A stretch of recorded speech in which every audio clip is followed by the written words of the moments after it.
Well, we've heard a lot this year about kids' behavior in schools, with reports of rampant misbehavior and persistent fighting. Now, one local mom is sharing her story about an attack on her son. Fox 12's Simon Gutierrez explains why she's frustrated and what the district is doing about it.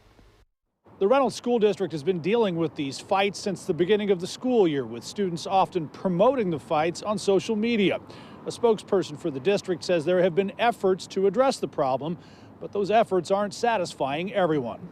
He was coming back and he got jumped over by the Imagination Station Park. This woman, who asked us to just use her first name, Becky, says her son was brutally attacked a couple weeks ago by several of his classmates at Reynolds High School as he was coming back to campus after lunch. They drug him, they took his skateboard away from him and proceeded to pin him down, and several of them took time, basically they took turns beating on my son. Her son tells her he sees fights at school every day, with students often taking video and posting them on social media. I've seen some of the fights on these sites, and they're horrendous. We found several examples of this on Instagram.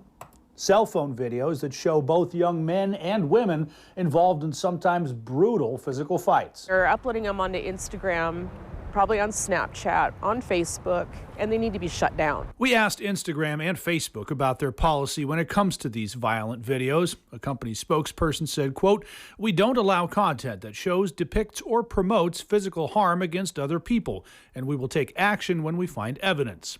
Instagram did remove the content on the 2 pages we identified. As for the situation at Reynolds, I'm lucky he didn't get more hurt. Becky says she wants more action from the district and consequences for the students involved. These children don't deserve to be in this environment and fear going to school. Immediately after our interview with Becky, the teens she says were involved in the attack on her son drove up and confronted them. Gresham police ended up arresting one of the teens who slammed into her car with a mini bike.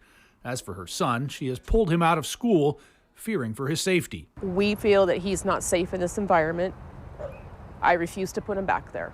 A spokesperson for the Reynolds School District says they are aware of the continued problems with fighting at Reynolds High School and are working to address them. He also said that fights and major referrals have both decreased since the beginning of the school year. Reporting in Gresham, Simon Gutierrez, Fox 12 Oregon.